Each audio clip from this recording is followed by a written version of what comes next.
Subscribe करिए study channel और इस बेल आइकन को दबाइए जिससे आप टू स्टडी चैनल। आज हम जानेंगे इंटरनल कंबस्शन इंजन और उसके सभी पार्ट्स के बारे में, इसलिए इस वीडियो को अंत तक जरूर देखें और चैनल को सब्सक्राइब करना ना भूलें।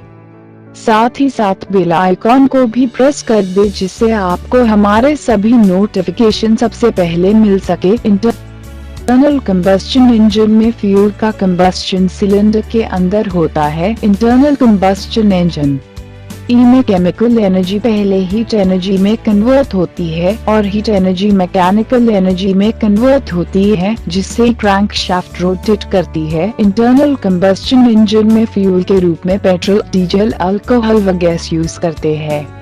इंटरनल कंबस्शन इंजन बहुत कॉम्पैक्ट होता है। इंटरनल कंबस्शन इंजन का यूज करके हाई टॉर्क और हाई स्पीड पाया जा सकता है और इसकी एफिशिएंसी भी अच्छी होती है। सबसे पहले इंटरनल कंबस्शन इंजन को 1859 में एटिएन लिन्वा ने बनाया था, पर modern internal combustion engine Nikolaus Otto ने 1876 में क्रिएट किया। समय के साथ यह और भी बढ़िया होता गया और इसमें 2 स्ट्रोक इंजन, 4 स्ट्रोक और 6 stroke engine, compression ignition engine, spark ignition engine इत्यादि प्रकार के इंजन आते हैं। Internal combustion engine parts and working. Internal combustion engine को सिंपल तरीके से एक्सप्लेन करने के लिए मैं इसके पार्ट्स को ध्यान में रखते हुए हर एक पार्ट की वर्किंग के लिए मैं अलग अलग हेडिंग दी है, जिससे आपको इंटरनल कंबस्शन इंजन समझने में आसानी होगी। सबसे पहले इंटरनल कंबस्शन इंजन के पार्ट्स की लिस्ट को ध्यान से देखें और इसका एक प्रॉपर नोट्स बनाएं और आगे वीडियो देखें। लिस्ट इस प्रकार है जो आगे डिटेल में समझाया गया है, इसलिए इस वीडियो को अंत तक जरूर देखें और इस वीडियो को लाइक करने के साथ साथ अपने दोस्तों के साथ शेयर करें। Cylinder, connecting rod, crank shaft, crank case, cam shaft, spark plug, piston, valve, cooling water jacket, cylinder block जो इमेज में शो हो रहा है, यह इंटरनल कंबस्शन इंजन में जब एयर एंड फ्यूल के मिक्सचर को पिस्टन खींचता है, उस समय सक्शन वाल्व खुल जाता है। इसी रास्ते से एयर और फ्यूल मिक्सचर सिलेंडर के अंदर आता है। इस मिक्सचर के कंबस्शन से सिलेंडर में पिस्टन रेसिप्रोकेटिंग गति करता है। सिलेंडर ग्रे कास्ट आयरन के बने होते हैं। छोटे इंजन के सिलेंडर एल्यूमिनियम एलॉय के बने होते हैं। यह मेटल हल्की और एनर्जी की अधिक सुचालक होती है। मल्टी सिलेंडर इंजन में सिलेंडर एक ही ब्लॉक में एक साथ कास्टिंग की जाती है। सिलेंडर की इंटरनल सरफेस को वेरी स्मूथ करने के लिए ग्राइंडिंग और होनिंग की जाती है। बड़े सिलेंडर के अंदर लाइनर लगाई जाती है जो कि घिसने पर चेंज किया जा सकता है। सिलेंडर ब्लॉक का ऊपर के पार्ट को सिलेंडर हेड कहते हैं। सिलेंडर हेड में कंबस्शन चेंबर होता है। जली हुई गैस के रिसाव को रोकने लिए सिलेंडर हेड के बीच पैकिंग का यूज किया जाता है। सिलेंडर हेड में वाल्व, स्पार्क प्लग और फ्यूल इंजेक्टर लगे होते हैं। पिस्टन, इंटरनल कंबस्शन इंजन में पिस्टन फ्यूल की केमिकल एनर्जी को मैकेनिकल एनर्जी में कन्वर्ट करता है। पिस्टन सिलेंडर में रेसिप्रोकेटिंग मोशन करता है। पिस्टन कास्ट आयरन या एल्यूमिनियम एलॉय के बने होते हैं। पिस्टन के ऊपरी भाग को हेड कहते हैं।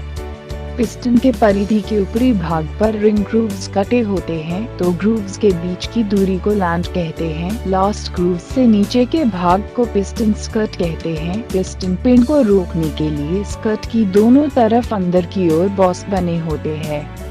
पिस्टन रिंग, पिस्टन की परिधि पर ग्रूव्स में पिस्टन रिंग लगी होती है। ये रिंग कास्ट आयरन एलॉय की बनी होती है। पिस्टन रिंग रेक्टेंगुलर काट की चूड़ी की तरह गोल होती है। यह बीच से कटी होती है। रिंग का आउटर डायमीटर पिस्टन के डायमीटर से अधिक होता है। पिस्टन सिलेंडर में फिट होने के बाद रिंग की परिधि सिलेंडर की दीवार से सटी होती है। जब पिस्टन मोशन करता है तो रिंग्स ही घिसती है। पिस्टन में 2 प्रकार की रिंग लगी होती है, कंप्रेशन रिंग और oil control ring. Compression ring high pressure की गैस को क्रैंक केस में नहीं जाने देती है। ऑयल कंट्रोल रिंग सिलेंडर की दीवार से अतिरिक्त ऑयल को हटाती है। Connecting rod, internal combustion engine में कनेक्टिंग रॉड क्रैंक शाफ्ट और पिस्टन को जोड़ती और हॉट गैसों के एक्सपेंशन से पिस्टन से मिली पावर को क्रैंक शाफ्ट तक ट्रांसफर करती है।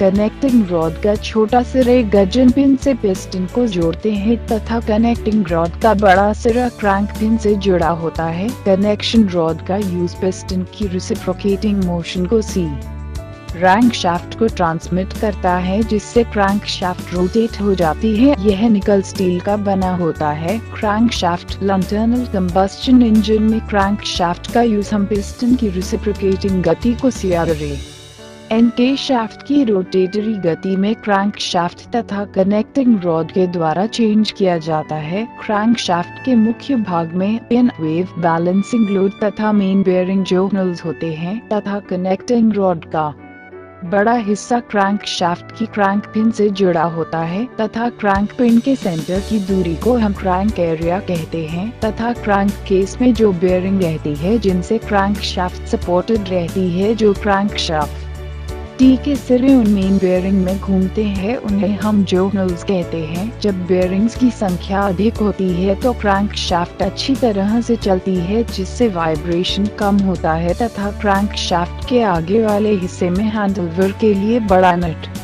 फैन बेल्ट, पुली तथा वाइब्रेशन डैम्पर लगे होते हैं और पिछले हिस्से पर फ्लाईव्हील लगा होता है। Crank case internal combustion engine में क्रैंक केस में सिलेंडर ब्लॉक का निचला भाग क्रैंक केस कहलाता है।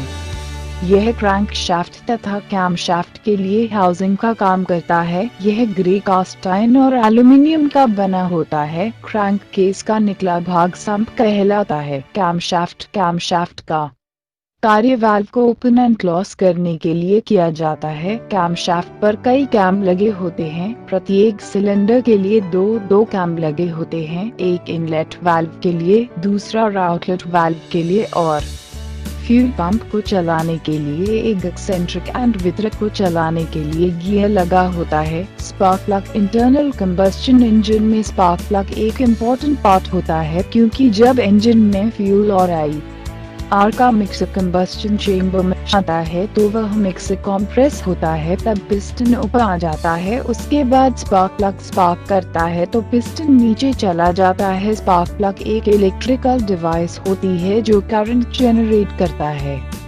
जिससे स्पार्किंग होती है, जिससे कंबस्शन चेंबर का फ्यूल जल जाता है। वाल्व एक ऐसी डिवाइस है जो किसी पथ को खोलता और बंद करता है। इसका यूज इंटरनल कंबस्शन इंजन में प्रत्येक सिलेंडर पर दो वाल्व लगे होते हैं, इनलेट वाल्व और आउटलेट वाल्व। इनलेट वाल्व से एयर और फ्यूल का मिक्सचर सिलेंडर में आता है तथा आउटलेट वाल्व से हॉट गैस सिलेंडर से बाहर निकलती है। वाल्व की सुर फेस तथा valve setting 30 degrees to 45 degrees angle पर टेपर रहती है। Inlet valve nickel chrome steel तथा outlet valve silk chrome steel का बना होता है। Coolant jacket internal combustion engine में सिलेंडर के अंदर फ्यूल के कंबस्शन से इतनी अधिक मात्रा में हीट जनरेट होती है कि पार्ट्स का टेम्परेचर बहुत अधिक हो जाता है। इस अधिक टेम्परेचर की वजह से इंटरनल कंबस्शन इंजन के पार्ट्स में खराबी तथा सिलेंडर में दरार पड़ सकती है।